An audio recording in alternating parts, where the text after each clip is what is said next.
I'm going to make a Bakewell tart today. And the first thing I'm going to do is make a short crust. Short crust. What? That doesn't sound right. Pastry. It's the pastry bottom and it's short crust. But somehow I'm saying it doesn't sound right. But I've put 1.25 cups of plain flour in my food processor. And now I'm going to add a couple tablespoons of sugar. Okay, 1/2 teaspoon of salt, just measuring a little bit with my shaker.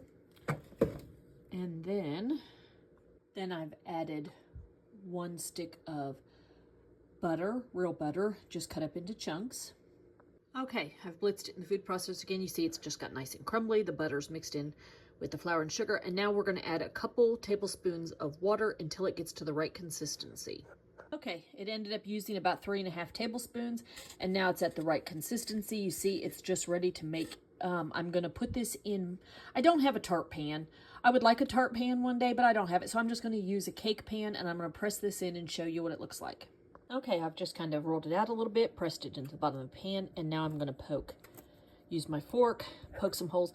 Now, y'all, this is the best recipe for a short crust pastry. And if you are making a savory dish, like a meat pie or something, just don't add the sugar.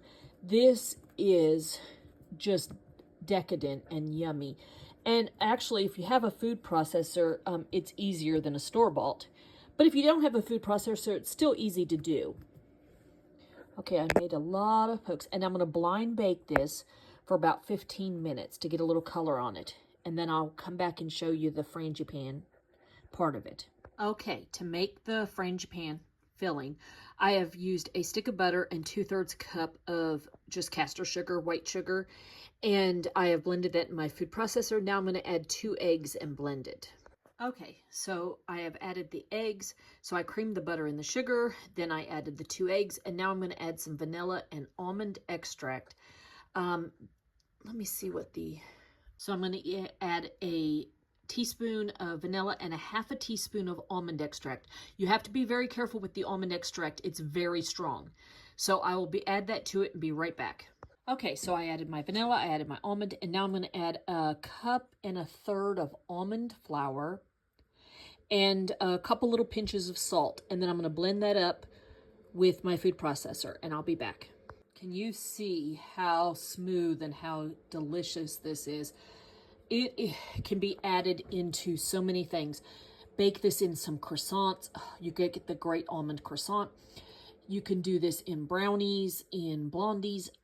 What I'm going to do is something similar to like a Bakewell tart.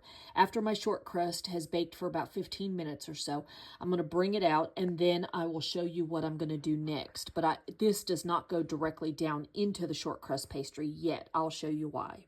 Okay, the short crust is out of the oven. It smells so good. I wish y'all just try this recipe. So what I'm going to do now is on the bottom of this, I am going to spread some raspberry jam. I think a traditional Bakewell tart has like a sour cherry jam, but I am really fond of raspberry. So I'm going to use raspberry, and I'm going to spread a nice thick layer on it. And then I will put the Frangipane filler, the mix we just did in the food processor. I'll put that on top and try to spread it carefully. And then I'll be back. Okay, here you see I spread the raspberry jam on it. And now I'm going to spread the almond mixture on top of it, being very careful not to get it mixed up. Okay, if you'll see, I just dolloped it on top, and now I'm going to try to just gently kind of spread it over, not mixing it with the raspberry. And yes, if you hear me licking my lips, it's because I had to taste just a little bit of it. It is so amazing. I just hope you all try this. I don't know how to describe how amazing Frangipane is. But I'm going to spread this around, and then I'm going to put it in the oven at 350 and bake it. And I will let you know in a little bit on how long it takes. But now I have to tell you, there's a lot of butter, not a whole lot of sugar in it, but oh my gosh, rich, rich, rich dessert, but so yummy. And yes, I'm going to be licking this as soon as I stop videoing.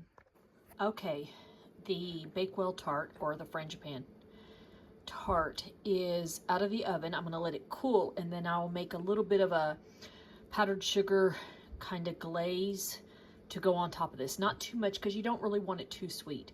And then after I do that, I am going to cut into it and enjoy.